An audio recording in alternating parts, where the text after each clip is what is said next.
Vamos a saludar a esta hora de la mañana con Álvaro Viteri, estratega político. Con él vamos a hablar sobre la coyuntura electoral, lo que se vive en este momento acá en el Ecuador.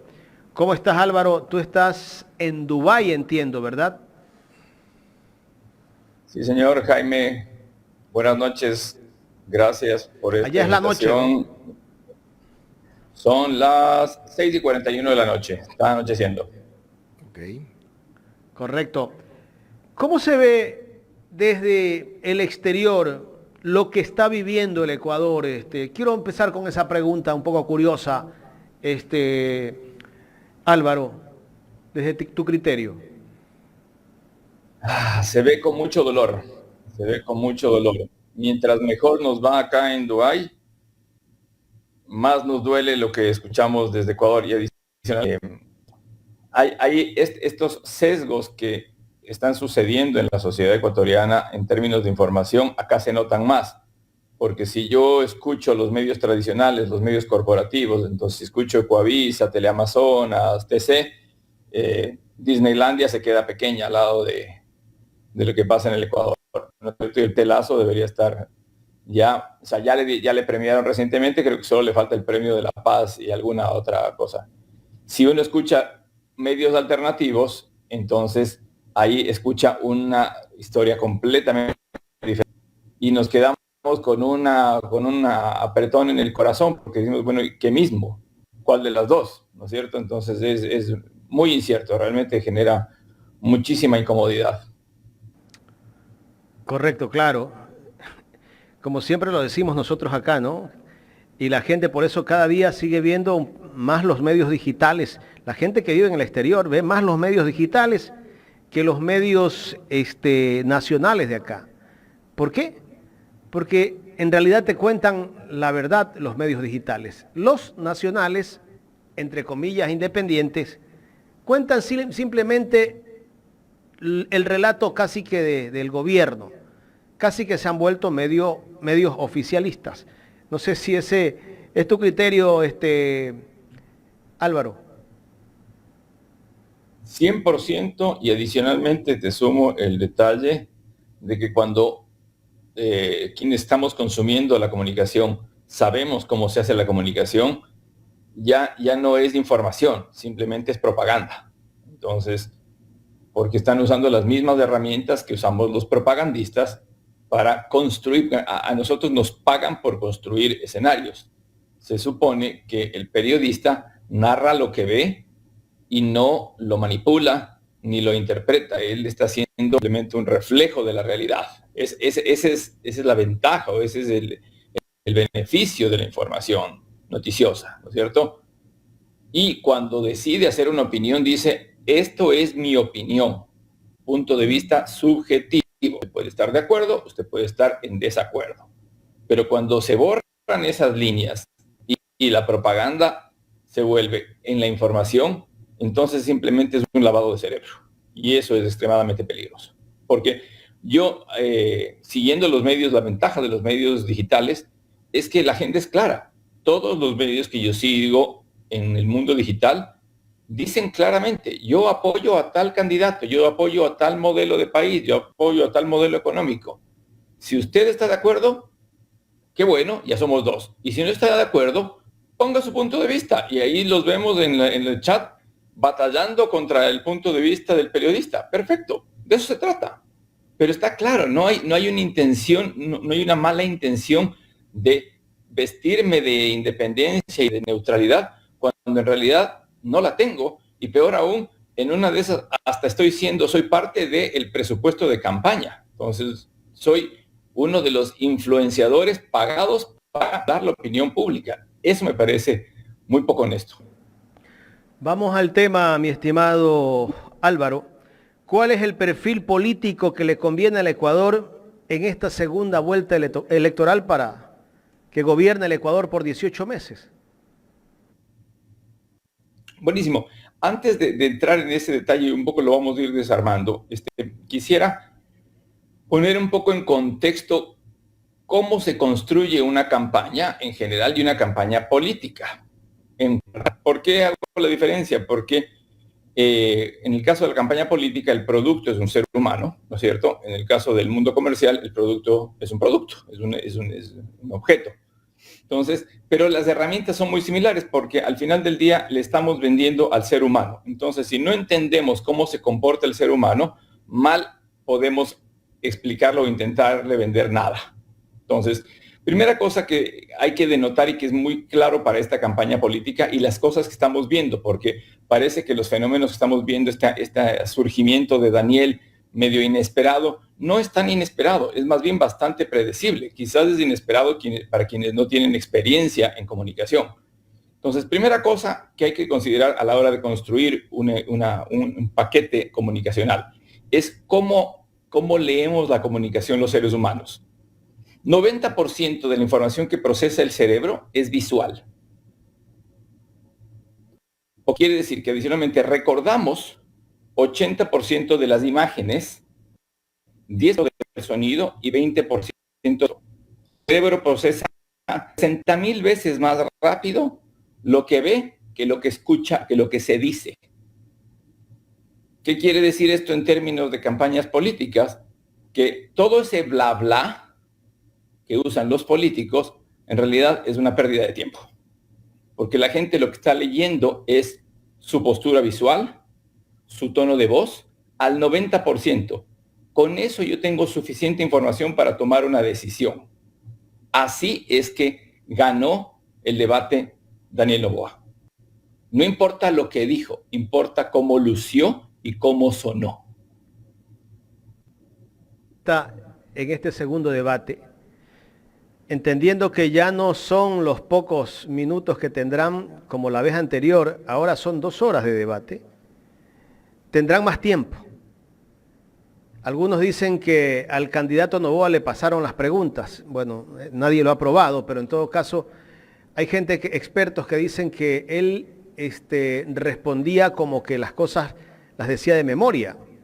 Ahora la cosa va a ser distinta, ¿no? Van a tener más espacio para exponer sus planes de gobierno.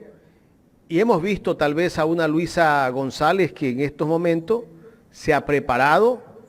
Hasta hace una semana que la vimos en una entrevista en Ecuavisa, donde tuvo que enfrentarse a un periodista insidioso, que tuvo, yo creería, una entrevista muy buena. Sí, pero volvemos al mismo punto, ¿no es cierto? ¿Para quién estás trabajando? Porque tú eres un consumidor de información y de profundidad. Tú quieres información a profundidad. Yo quiero información a profundidad.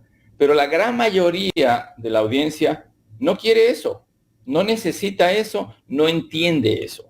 Entonces, si nos estamos preparando con las herramientas equivocadas, vamos camino a tener un debate muy complicado. Y algo que tenemos que tener clarísimo y que lo podemos dar por sentado es que ¿quién está organizando el debate? ¿Es algún ente realmente independiente que no tiene ningún tipo de inclinación hacia una de las dos candidaturas?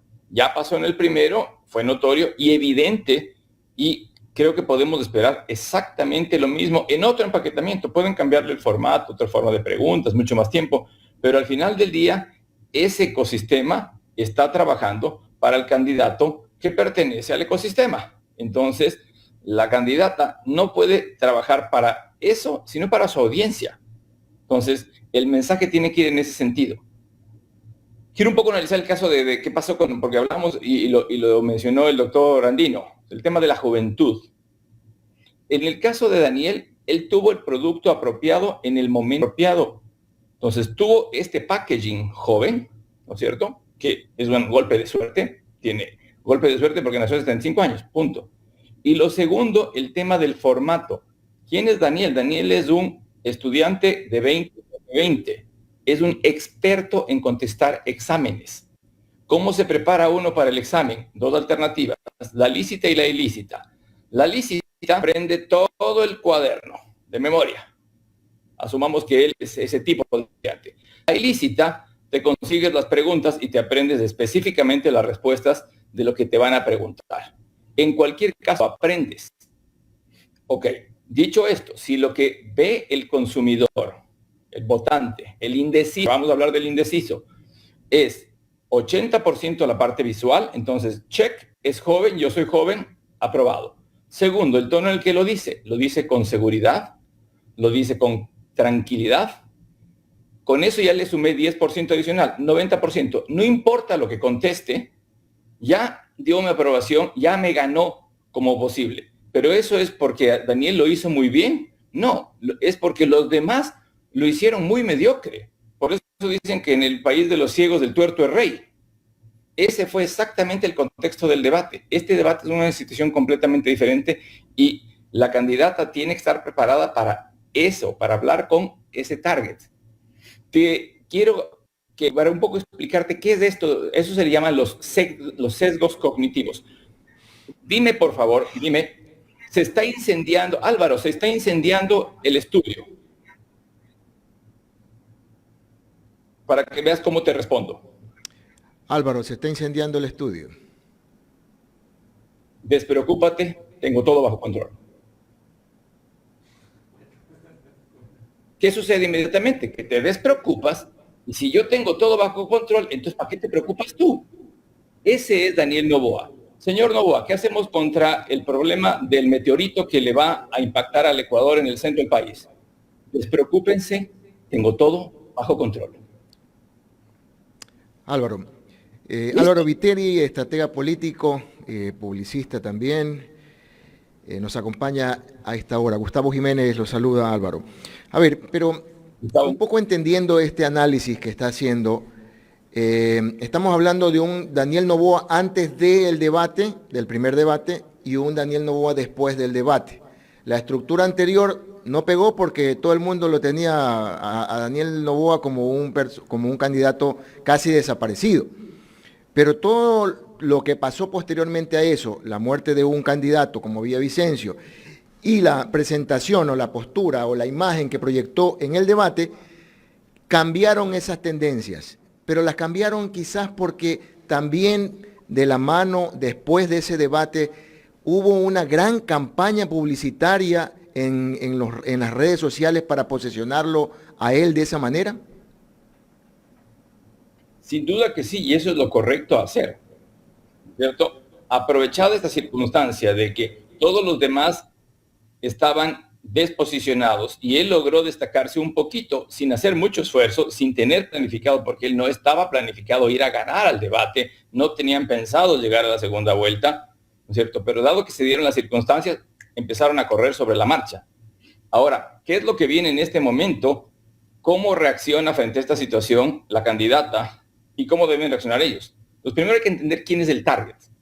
El target son los indecisos. ¿Cómo está dividida la audiencia? ¿No es cierto? Tenemos del 100% de votantes, un 30% que son perdidos correístas. No hay nada que hacer allí. El otro 30% son perdidos anticorreístas. No hay nada que hacer ahí. Nos queda en la mitad del 60% de indecisos.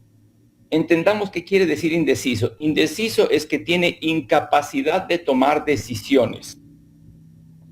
El indeciso no le gusta tomar decisiones, no le gusta liderar, le gusta esconderse detrás de la decisión grupal. Entonces, lo que tiene que trabajarse desde el lado de la comunicación es en darle herramientas para que él le sea muy fácil tomar decisiones, porque no le gusta asumir esos riesgos y no le gusta liderar.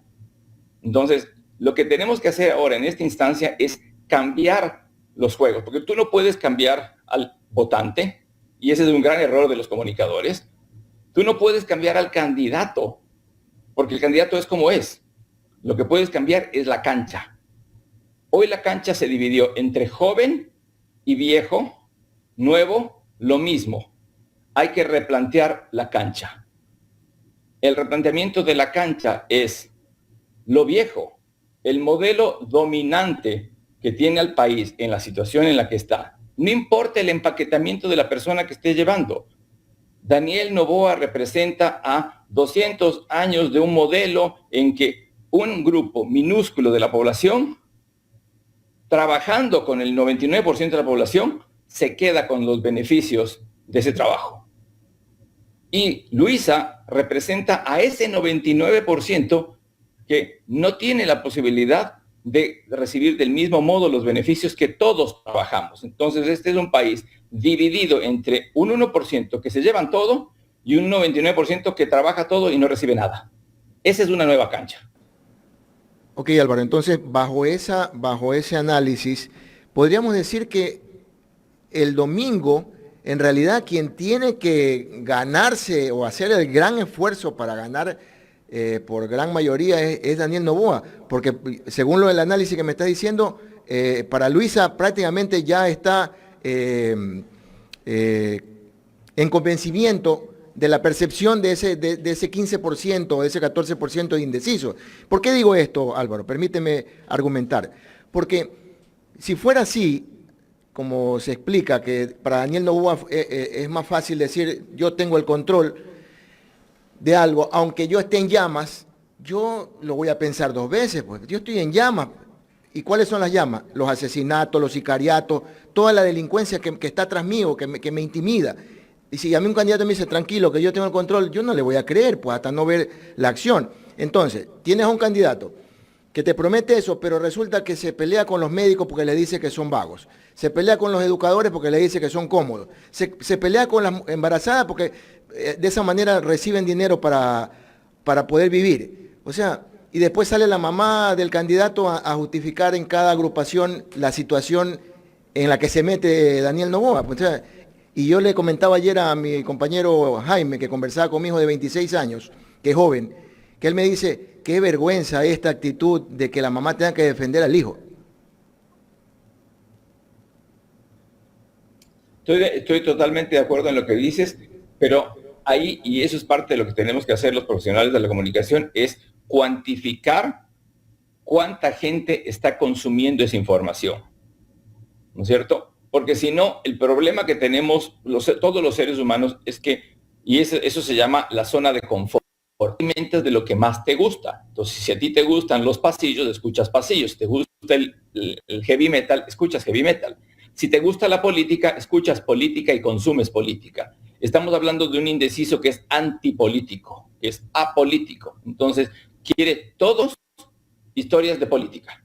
Entonces, toda esta información que tú estás comentando, todos estos detalles, no están en los medios que normalmente están disponibles para la gente, asumiendo que adicionalmente los jóvenes en los grupos que estamos hablando son los menores consumidores de noticias.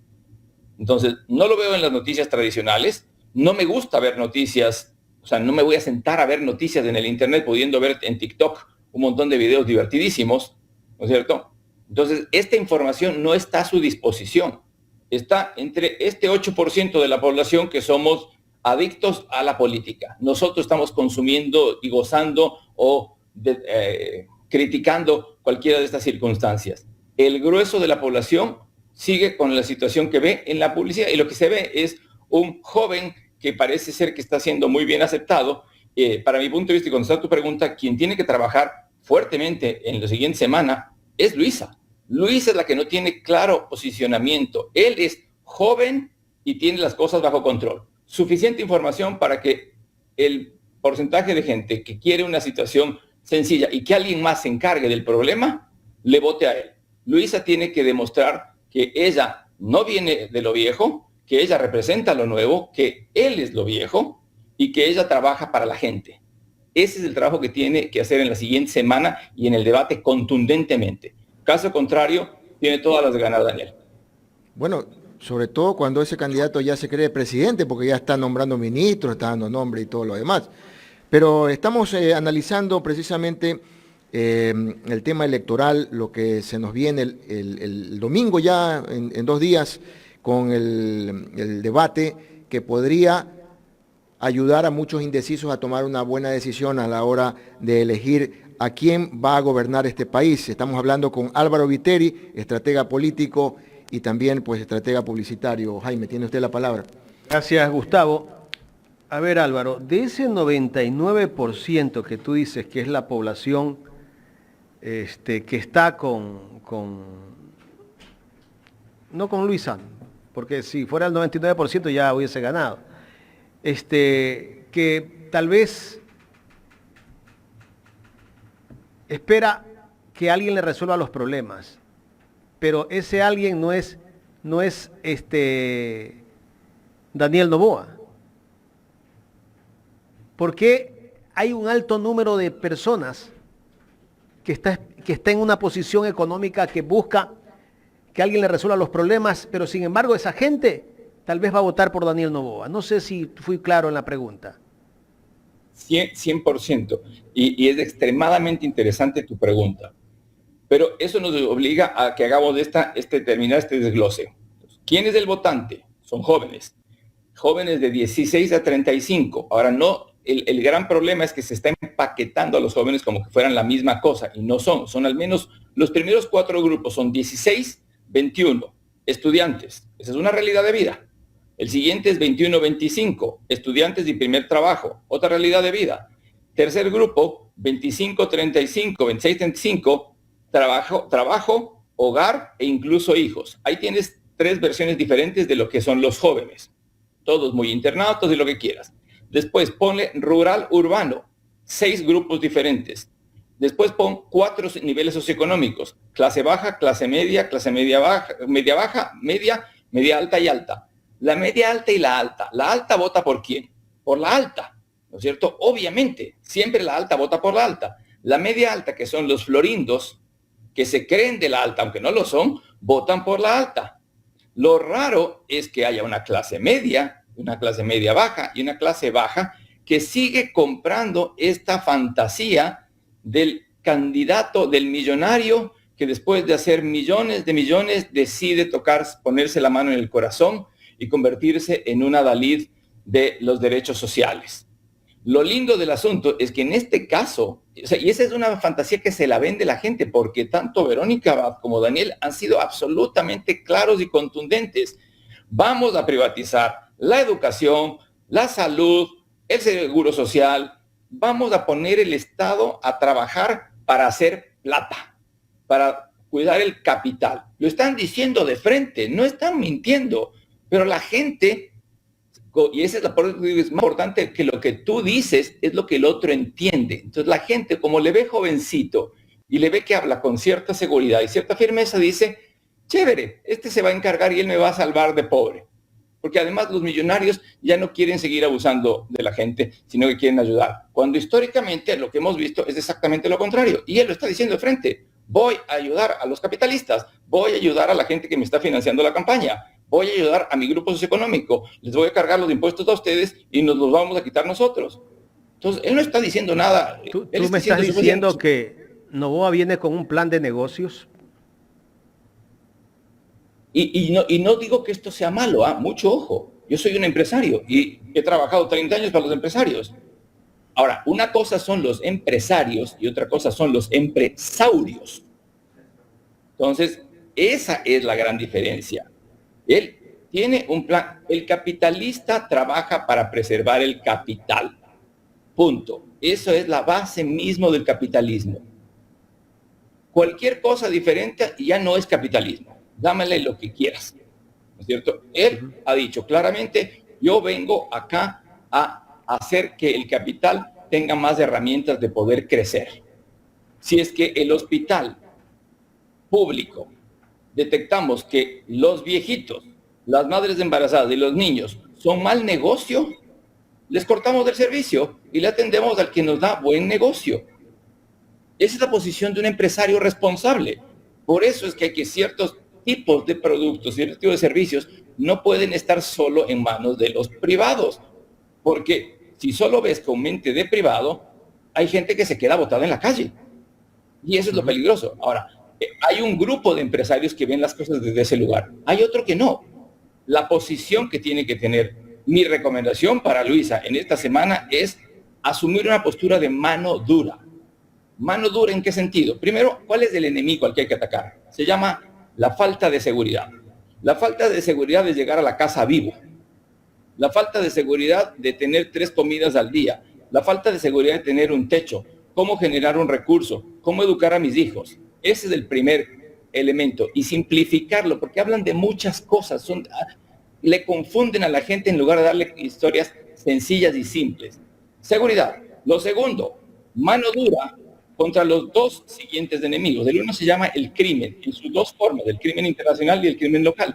Y el otro, los grupos económicos abusivos que no pagan impuestos, sacan la plata del país, declaran que sus empresas no son eficientes, no tienen rentabilidad para no repartir las rentabilidades con los empleados, no afilian a ese tipo de empresarios, que no son todos, aquellos que lo hagan, aquellos grupos corporativos que lo hagan, son enemigos del Ecuador, enemigos del ecuatoriano, enemigos del 99% de las personas para los que ella trabaja. Daniel trabaja para los grupos corporativos, Luisa trabaja para la gente. Su trabajo es ir a atacar a ese grupo de gente y decir, en 90 días, cuando yo sea presidenta, les doy amnistía de 90 días. Tienen 90 días para que esos que deben 2.000 millones de dólares paguen lo que deben. Porque con eso financiamos los siguientes 18 meses. Y si no, aténganse a las consecuencias. Estamos dialogando con Álvaro Viteri, él está en Dubái, gracias a la audiencia que está activa en YouTube y que está escribiéndonos. También quiero agradecerle a Marcus Alexander por el aporte que hace al superchat. Álvaro, ¿se puede creer en las encuestas? Yo tengo muchas dudas de las encuestas. En las últimas elecciones, las encuestas no han acertado. Acá en Guayaquil daban como ganadora a la señora Cynthia Viteri, que estaba por la reelección de la alcaldía de Guayaquil. Segundo ponían, si no me equivoco, a Jimmy Jairala. Tercero creo que estaba Aquiles Álvarez, el actual alcalde de Guayaquil. Lo mismo pasaba en Quito, la prefectura de Guayas también igual. Ninguna acertó. Pero sin embargo, ahora nos tienen nuevamente con encuestas que dicen que Noboa va primero. ¿Se puede creer en esas encuestas? Yo separaría la encuesta del uso de la encuesta, ¿no es cierto? ¿Qué es la encuesta? Es una foto Polaroid que uno le saca a un escenario. ¿Para qué tiene uno las encuestas? Y son importantísimas en cualquier escenario, comercial o político, para justamente con esa fotografía uno poder diseñar y ajustar las estrategias. Ahora, para eso también tiene que uno acomodar la cámara, porque cuando uno tiene una encuesta online, como la de Comercializa, Confidencializa, no me acuerdo cómo se llama la empresa, que claramente dice, porque lo dice en el estudio, es una encuesta online, quiere decir que todo el que tenga internet pudo participar. Si no tiene internet, no pudo participar, con lo cual quiere decir que la encuesta está sesgada. Es una encuesta de clase media alta, alta. Obviamente que Daniel Noboa, ya dijimos, tiene que ser el más votado. Entonces ahora, la forma en la que se usa los números después para sobre eso construir propaganda política, eso es lo malo, no la encuesta. Es el uso manipulador de la encuesta para tratar de generar una imagen falsa en la mente de los votantes y obligarlos a tomar decisiones en opciones que ellos están buscando información para tomar esa bendita decisión que les obliga mientras sea obligatorio el voto. Álvaro, y muchas encuestas también ponen primero a quien les paga, ¿no? Por supuesto, es que por eso depende cuál es. Si me están contratando la encuesta porque la van a usar luego para convertirla en propaganda política, yo te digo, ¿cómo quieres que te ponga? ¿Quieres que te ponga como el más guapo, el más alto, el más joven? Tú dime qué es lo que necesitas y yo... Pero eso sí pagan. Necesito hacer la encuesta. No necesito hacer la encuesta, simplemente hago un Excel y te lo mando. Págame un billete. Pero está bien. El problema es que del otro lado saben que la gente se queda con estas cosas superficiales. Entonces es una intención de manipulación. Pero nuevamente, esas son las reglas del juego. Entonces hay dos partidos, hay dos ofertas. Quien mejor juega la partida se lleva el partido, el juego. Álvaro, tú has asesorado a muchos políticos y también has hecho presidentes y has hecho autoridad, alcaldes en algunas partes, no solamente del país, sino del continente. En este momento que tú estás fuera del país y que estás viendo al Ecuador que se está desangrando, desde tu punto de vista, no como el estratega, sino como Álvaro Viteri, ¿qué le conviene al Ecuador? Yo para esto voy a citar al doctor Granja, que me parece una de las mentes más brillantes y más honestas que tenemos en este momento en el Ecuador. Entonces, primera cosa, hay que ser muy aterrizados. Él habló el otro día, si uno con el nivel de experiencia que él tiene en los temas de criminología, empezara mañana a implementar que se respeta al pie de la letra, volvemos al Ecuador que tuvimos en 10 años. Entonces, soluciones inmediatas no existen. No, en 8 meses no vamos a ver milagros. Primera cosa. Segunda cosa, si tenemos un modelo en el que la propuesta clara, evidente, honesta es, vamos a privatizar todo, vamos a mejorar el sistema de privatización que hicieron los 2 presidentes anteriores, vamos a seguir en ese proceso y lo vamos a mejorar aún más. Ese proceso lo que causa es la restricción todavía más de las opciones de la gente, la división aún más profunda entre los grupos de la sociedad, que nos ha llevado a todo este problema. Y del otro lado hay una candidata que tampoco va a poder hacer milagros, porque los milagros se hacen arriba en el cielo, acá en la tierra no se hacen milagros, ¿cierto? Pero que al menos tiene un sentido de servicio social, de que la prioridad es la gente, el capital pasa a segundo plano, y nuevamente el capital no está mal. El punto es el orden de los factores. Hay empresas capitalistas muy exitosas que priorizan primero al consumidor. Primero al consumidor, segundo al consumidor, tercero al consumidor. ¿Qué consigues? Consumidores muy, muy satisfechos que recomiendan a sus amigos y su familia, y empresas que se vuelven muy exitosas.